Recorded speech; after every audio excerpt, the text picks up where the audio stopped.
traffic stops can go sideways pretty quickly when officers overstep your constitutional boundaries. Here are a few examples of how a police officer can violate your constitutional rights at a traffic stop. And guess what? It happens way more than most people think.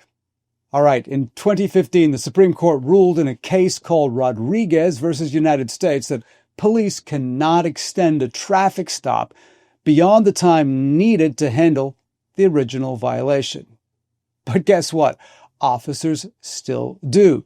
They write your ticket very, very slowly. They check the database and then eventually come back to the car to see you. Now, the law says that once the officer is done with the business of writing you a ticket, absent something else, he's got to let you go immediately.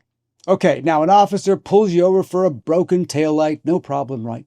But then starts asking you, well, where are you coming from? Where are you going? Could I search your car? Now, these questions aren't about the taillight.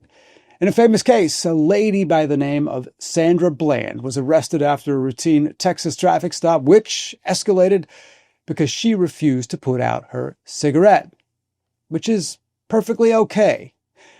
But the officer ordered her out of the car and then threatened to taser her. Not okay. Now, this was wrong, clearly, and definitely unconstitutional. But the situation quickly got worse, and she was arrested and then thrown in jail.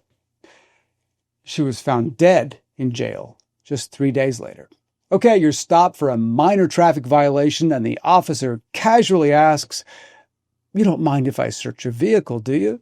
Well, sounds casual, sounds okay, but it's tactical. Officers know that most people feel that they can't say no. Now, legally, you can absolutely refuse, and you should. Courts have repeatedly found that searching without genuine consent or probable cause violates something called the Fourth Amendment. Now, some officers demand to hold on to your license and then walk back to their car, your license in their hand, making you feel trapped. I mean, you're not going to take off without your license, right? Well, again, this is tactical, methodical, and not acceptable. You can ask to have your license back, and also you should ask if you're free to leave. Now, don't ever forget that you have rights.